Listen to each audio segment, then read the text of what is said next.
Thưa ngoài thì dọn kèn khắp rồi này rồi toa tọ tôi rơi khoa tan toa bởi dân khoa thì rơi ta lên mắc là bơm Giêsu Christo khoa bơm mực rơi tôi ơi mắt thế ô bồ mười giang chả ran lưu Japan bưng kluông lưu toa trô bưng kluông lưu pa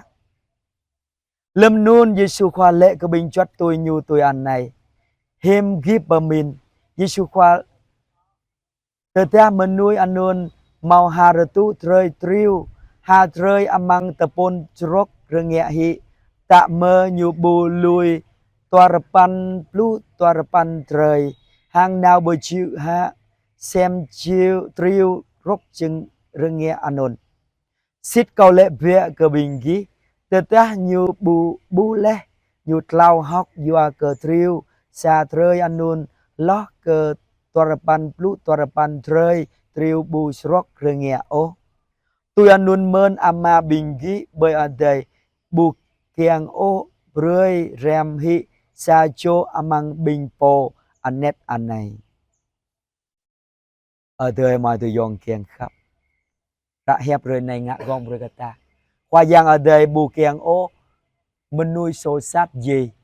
sa mơ nhiều kiang bình po số sát cơ man hàng đuổi lại hàng khỏa chỉ cả tụ ta lại hợp tiếp vừng vật lại lòng là Tuhan Yesus khoa trun ray belon tanah dan membuatlah bingpo rengek leh như xem bingpo rengek srok jelat. Dan dia tak kevura kau Yesus khoa berkata thao cơ man ta lời so ta đuổi lệ hàng khoa là nào.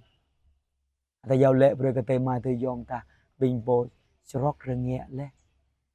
Khoa yang ở đây tiết dựa trời cham pran chua đuổi lệ hàng khoa chỉ cả vụ vừng bật lại. Bây giờ trang này bây giờ khoa đề rê này